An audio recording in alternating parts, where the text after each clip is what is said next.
નમસ્કાર, હું છું પ્રિયા અને તમે જોઈ રહ્યા છો જનતા કી જાણકારી ન્યૂઝ।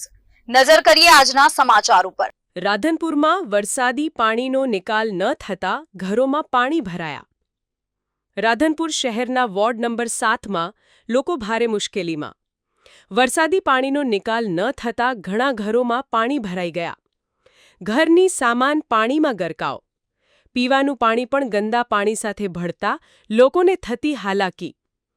ટોયલેટના કૂવા ભરાઈ ગયા। ઝેરી જાનવરોનો ત્રાસ વધ્યો। સ્થાનિકો પ્રશ્ન કરી રહ્યા છે, ક્યારે પાણીનો નિકાલ થશે? આ પરિસ્થિતિમાં ભાજપના હાલના ધારાસભ્ય લવિંગજી ઠાકોર, શહેર પ્રમુખ રાજુભાઈ અને નગરપાલિકા પ્રમુખ ભાવનાબેન જોશી લોકો પાસે પહોંચ્યા જ નથી। સ્થાનિકોનો આક્ષેપ, આ ત્રણેય ભાજપના નેતાઓનું એન્જિન ફેલ થયું છે। બીજી તરફ કોંગ્રેસના વોર્ડ 1ના નગરસેવક જયાબેન ઠાકોર અને શહેર મહિલા પ્રમુખ સમીરાબેન ઘાંચી પીડિત પરિવારોની મુલાકાતે પહોંચ્યા અને તેમની વ્યથા સાંભળી। કંટાળેલા સ્થાનિક બહેનોએ ભાજપના પાણીમાં છાંજ્યા લીધા।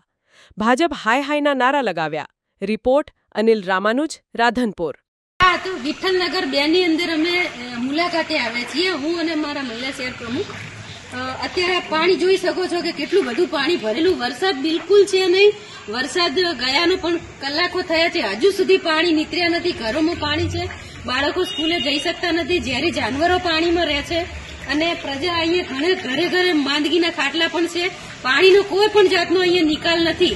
ખાસ તો એ નવાઈની વાત છે કે આ વિસ્તારની અંદર 7 નંબર વોર્ડની અંદરથી રાધનપુર નગરપાલિકાના મહિલા પ્રમુખ જે અત્યારે ભાજપમાં ચૂંટાઈને બેઠા છે, ભાવનાબેન વિક્રમભાઈ જોશી, જેઓને અહીંયાથી ઘણા બધા ખોબલા વોટ આપી અને પ્રજાએ એમને બહુ જ મોટી આશા અને અપેક્ષાઓ સાથે એમને નગરપાલિકા પ્રમુખ પદ ઉપર બેસાડ્યા છે।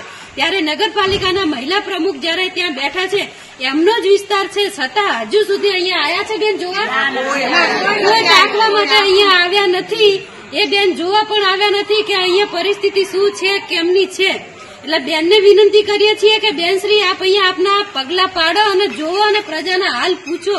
અત્યારે પ્રજાને શું તકલીફ છે, કેવી વેદનાઓ વેઠી રહ્યા છે। સાથે બીજું એ છે કે રાધનપુર શહેરના પ્રમુખ જે એમના જનરલ બોડીના પ્રમુખ છે રાજુભાઈ પણ 7 નંબરમાંથી આવે છે, એ પણ આ જ વોર્ડ છે। આયા રાજુભાઈ નવીનજી ઠાકોર ધારાસભ્યશ્રી રાધનપુર વિધાનસભાના, એ પણ આ વિસ્તારના જ છે। તો ધારાસભ્યશ્રી આયા આપની મુલાકાતે જોઈ શકો છો કે વોટ લેવા બધા આવે છે, એમનું કેવું એવું છે, પણ હજુ સુધી કોઈ પણ અહીંયા મુલાકાતે ભાજપનો એક પણ વ્યક્તિ અહીંયા કોઈ રૂબરૂ મુલાકાતે આવ્યો નથી। એમની પરિસ્થિતિ બહુ દયનીય છે, અમે જોઈ છે એમની પરિસ્થિતિ, અને સાથે સરકારને પણ અપીલ અને વિનંતી કરીએ છીએ કે જે કંઈ થતું આ લોકોને હેલ્પ અને મદદ કરવામાં આવે। નગરપાલિકા રાધનપુરનું તંત્ર ઊંઘમાં છે અને પાટણ કલેક્ટર શ્રી, મામલતદાર સાહેબ શ્રી રાધનપુર અને રાધનપુરના સીઓને પણ વિનંતી કરીએ છીએ મીડિયાના માધ્યમથી કે એ પણ અહીંયા આવે અને પાણીનો નિકાલ કરાવડાવે। મારું નામ જયા ઠાકોર, પાટણ જિલ્લા મહિલા કોંગ્રેસ પ્રમુખ।